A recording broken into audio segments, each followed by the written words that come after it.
in violence. A murder suspect who had expressed support for the left wing Antifa and Black Lives Matter was shot dead by US Marshals this week.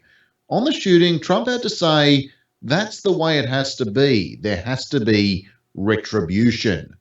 Retribution, it's an unsettling thing to hear the President of the United States say about his own citizens, especially after the swell of support for Kenosha shooter Kyle Rittenhouse. If I'm a far right believer with a house full of guns and a grudge against these protesters, all I'm hearing is do it. If you do it, the president has your back, law enforcement has your back, and you're going to be a hero, at least in the forms of media that you currently consume. Sounds right.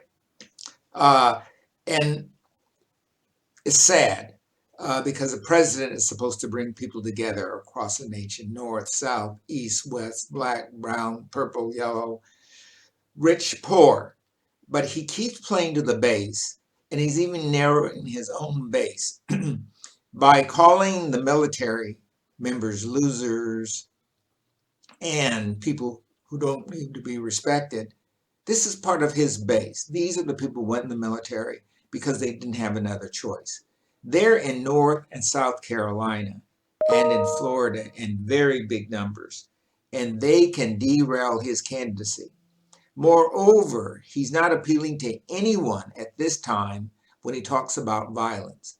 People know that violence breeds violence, and for the president to be on the side one way or another is causing his polls to go down.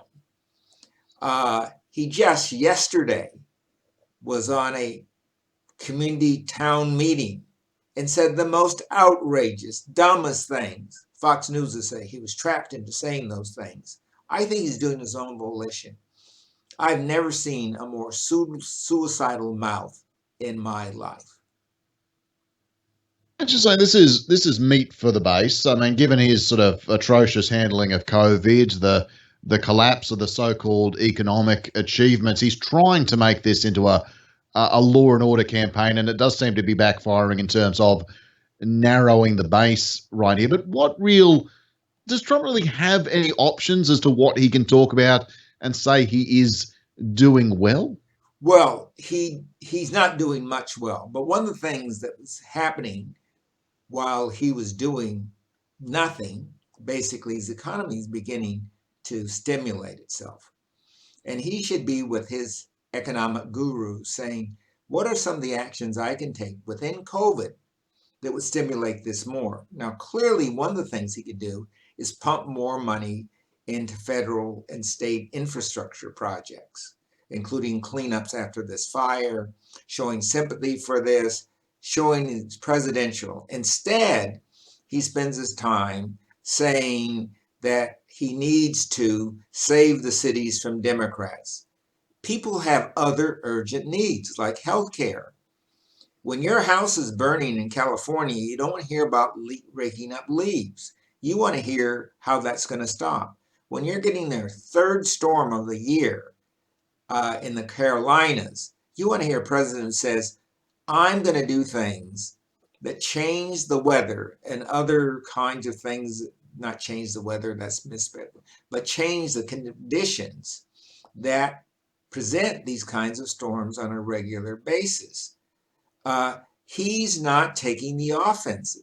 He's going on the defensive, and every time he steps back, he gets pushed back farther. I really wish I were Joe Biden. I'd eat him up. Well, look, one piece of good news that he can talk about this week is the so-called dawn of a new Middle East. Trump has presided over the signing of a peace deal between Israel, the UAE, and Bahrain. What's going on, Ed? Well, this peace deal is really a financial deal. COVID has forced certain partnerships that never would have been. But if you remember in the old days, well, you're younger than me, you used to fly through Bahrain on the way to Australia. Bahrain had a regular trajectory of visitors coming through Bahrain. They also had a lot of oil. Oil prices have gone way down. The UAE used to have a lot of tourists. as well as a bit of oil. Their economy is falling apart. They don't have any products, any services they can offer to Europe or the rest of Asia. They need a partner. And Israel needs a partner with anybody who looks Arabic. The Bahrain and the UAE are the least Muslim countries among the Muslims. But let me applaud this. I want to see peace everywhere, and I don't care about the price at this point. Thank you, Mr. Trump. We'd be remiss, of course, though, if we didn't mention that this is the kind of work earning Trump his much lauded Nobel Peace Prize nomination. I'm not sure if a nomination on its own means much, although I suspect the real reason Trump wants one so badly is, well, he's 6'1", he's 6'1", he's black, and he won one back in 2009. And I didn't think he deserved it. Barack Obama got a Peace Prize for really nothing. And for this president to want one himself is showing he's not very clever and for doing very little. And there was one person who's really not a nominator who nominated him, and it got a little bit of press. I think that press has died pretty quickly along with this notion. I don't think any politician should ever been given the Nobel Prize for anything. And I hope the Nobel people are listening to me now. Our wide listenership out there, I hope they're listening. Don't give this prize to politicians unless they're very ex, like Jimmy Carter. In fairness, even Barack Obama doesn't understand why Barack Obama won a Nobel Peace Prize, so that's fairly He fair. could have turned it back, though. And a Mm. lot of people, including myself, I mean, I didn't have a position in this all. I wrote in and said, turn it back. It'd be the best thing for the Nobel Peace Prize. This is the kind of thing for Nelson Mandela, not for you. Just while we're on international affairs, the World Oh, has Trade Trump had another international affairs? I haven't got all this domestic affairs straightened. But Oh, I'm we'll glad get to back. hear. Don't you worry, we're getting back on some more domestic affairs. But internationally, the World Trade Organization has said this week the Trump administration's China tariffs violate international rules of the organization.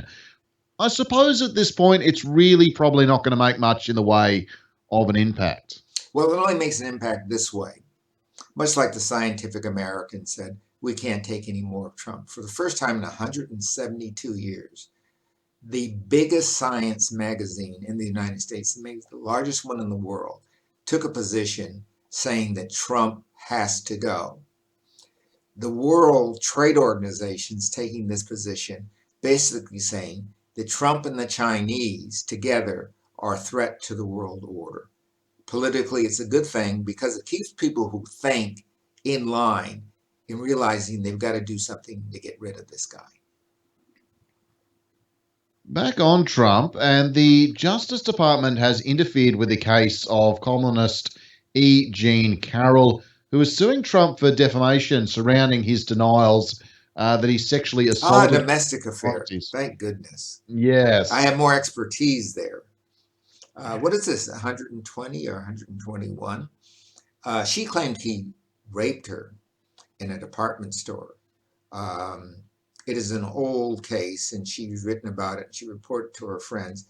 It's much like the woman who testified in the Supreme Court case. Many people will say this is political. Trump should have kept his mouth shut. Instead, he berated her publicly, and he's being sued for that. Not for the deed, but for his mouth. And the Justice Department is coming to his aid. Had he been talking about foreign affairs or speaking before the Congress, the Justice Department should defend him. But in his personal life, no. And the Supreme Court has already decided on this. And that was in the matter of Bill Clinton, who had an affair in Arkansas. And the Supreme Court said, we cannot protect you, buddy. That's a matter for the Arkansas courts. Another disturbing one, Michael Caputo, a protege of Roger Stone, who himself this week suggested Trump instill martial law and seize power if he loses in November. Caputo, who is spokesman for the Department of Health and Human Services, has been trying to push the CDC to delay reports and alter findings so as not to contradict Trump's public statements on COVID 19. This he justifies is because the CDC scientists are part of the deep state trying to undermine Trump with science and data, I suppose. Any thoughts here? Well, he sounds like a typical Trumpy. Science comes out of their heads. Even today, the president was denying the reports of the CDC regarding the vaccine. The CDC director said the vaccine, if it came out in October or November, would be for very few people and wouldn't even start anything until mid 21, which makes sense for the general public. But the thing that we can do to stop the spread of the virus is to use a face mask. Trump called the CDC director, at least he allegedly called it, and said to the CDC director, "You misspoke," and the CDC director agreed with him. It seems that somebody's got the wrong story, because within the last few minutes, the CDC director has sent out a tweet that restated his positions on the drugs and the possibility of them being ready in time. He didn't say anything about the president or the dates, and that one of the things we could do, and probably the best thing, is to wear a mask. In other words, he said, "Trump, shut up." Honestly, at some point, if we were to unwrap all the COVID situation and the way it kind of appears within the Trump, I mean, we're basically looking at a vaccine for a virus that many believe don't actually exist, and we're not actually doing anything else about it. Like the rally in Nevada, of course, which was technically illegal, the Trump rally in Nevada, because it didn't practice any kind of social distancing. And And another one in Arizona yeah, following it. So somehow people dying is going to stop. Trump's absolutely right about this. And he says it's going to stop through the herd mentality. He meant herd immunity. But herd mentality is what he has with his followers. And fires along the US West Coast are continuing at historic levels, leaving little doubt in mind for most people about links to climate change. It's one of those issues left by the wayside during COVID, but as part of the campaign, Joe Biden has called Trump a climate arsonist and says America cannot afford 4 more years. What is Biden actually promising, though, to do different, Ed? Well, several things. One of them is he wants us to go back to the Paris agreements and lower the carbon. If we lower the carbon, we lower the heat. The other thing he wants to do is to have better forward planning for these disasters with federal people in place so that they can snuff out these fires much earlier. We're doing the same thing here in Australia with the new advanced satellites and the like. There used to be an organization in the US that was prepared to do all these things. It's been dismantled, and Biden's going to, as a first step, put it back together. But there are deeper plans about how to deal with these issues, one of which California's done in the past, and that is move people out of harm's way. California's done that on the coast. I think it's going to have to do that in the foothills, that there will not be rebuilding in many of these places simply because it's too dangerous. A lesson we should learn here in Australia. September 11 speeches. We touched on the upcoming date a couple of weeks ago. I thought there might be a little bit more of an impact in what Trump and Biden would have to say at some of these events, but it went by fairly smoothly. There's been a lot of posturing in a lot of the speeches as we come up towards the debates. What's been happening of late? Well, Trump's been practicing for the debates. He did a town hall meeting in Philadelphia the other day. It was a total disaster. He lied almost every question. People in the audience caught him in it. It was very disturbing. So Trump is looking for the magic elixir. Remember, the last time in 2016, he had that Comey report that came was in the last 15 days or 11 days that basically said, I can't find any more on the secretary, but she did do wrong with her servers, and it may not be prosecutable, but it's certainly something that is clearly in violation of the law. That killed Hillary Clinton in the eyes of a lot of liberals who follow the law and the like. They just didn't vote for her. They voted for a third party candidate or they didn't vote at all. That's what he's looking for. And he has this Durham report that he's dredging out that he hopes will find. As a matter of fact, they put in the findings before they wrote the report that Hillary Clinton and Barack Obama conspired to spy on him during the campaign, that created the Mueller report, that issued those bogus findings. And if they find all this out, they're going to put these people in jail. I think that's what's going on in Russia, in Belarus. That kind of thing doesn't go on in the United States. The president doesn't put his enemies in jail. Somebody should tell him that that's un-American. Let's face it, we've seen a lot of unique moments among the Trump administration, the Trump presidency. As we touched on a couple of weeks ago, just as a final point, Ed, the Trump coffers are very much dry in terms of the campaign at the moment. Well, they spent the money on themselves. Not surprisingly, there are a lot of Trump hotels that need money, and a lot of Trump people who've lost their jobs that have to be employed in the campaign, who don't know anything about campaigning and require big salaries, not to mention his own family. So $800 million went that way, almost $1 billion. They have stopped advertising in Michigan, Ohio, Nevada, and Pennsylvania. You need all those states to win the election. And when you're 50 days out, most of these ads are crap. Let's face it.